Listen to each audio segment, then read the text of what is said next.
You know that feeling when you see something online and think, oh, that's easy, I can do that too, and then this is what you end up with. Well, let me tell you about it. I received powders for review, dip systems where you dip your nails and all that, and I actually had a pretty normal plan. I attached a nail tip, cut it to the length I wanted, and thought I'll do a nice unboxing and film a detailed tutorial on how to use all of this.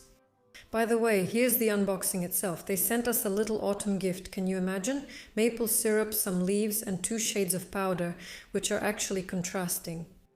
So at first I thought I'd just film a regular tutorial, step by step. First you apply the bond, then the base, and how these layers are built up.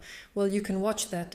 I don't really think this is something super new for anyone, but in short, it's the dip system. You apply this special base gel, then dip the nail into the powder, and everything dries in the air.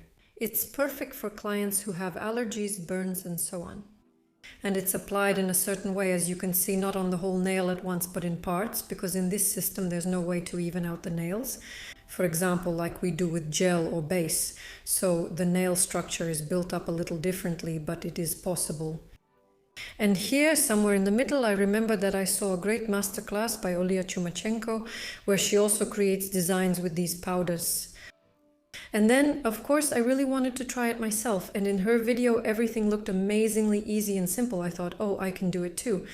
So, you need to take 2 contrasting colors, which I have. Here I have 2 shades, a dark green and a peach one called Downy. Well, it's really pretty.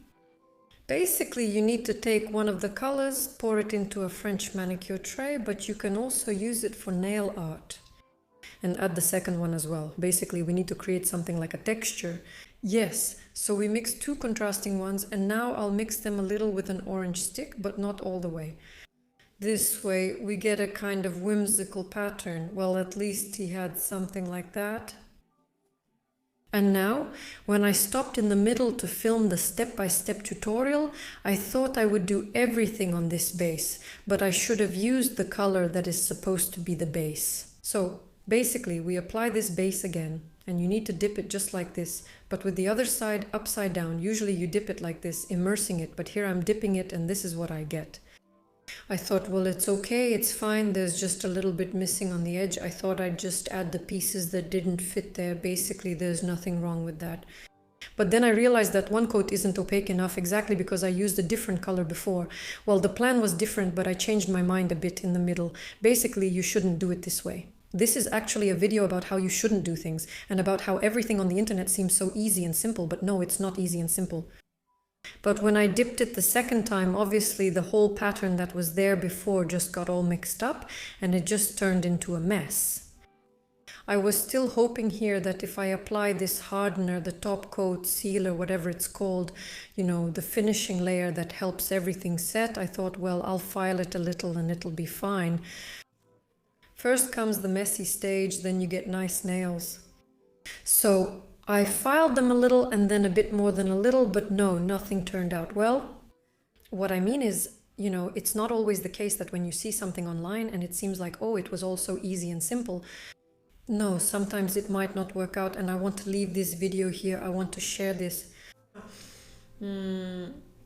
Well, you just have to try a lot of times. I will definitely come back to this design. I will definitely do it in a different way because, well, I still want to conquer it since the ideas are great and people often object to powders like, well, it's just a solid color. No, you can create designs with them, but you need to learn how. I ended up with this lumpy mess. Well, what I want to say is that the only people who don't make mistakes are those who don't do anything. And I make mistakes regularly, but I learn from them and I'm not embarrassed about it at all. By the way, the dip system is great.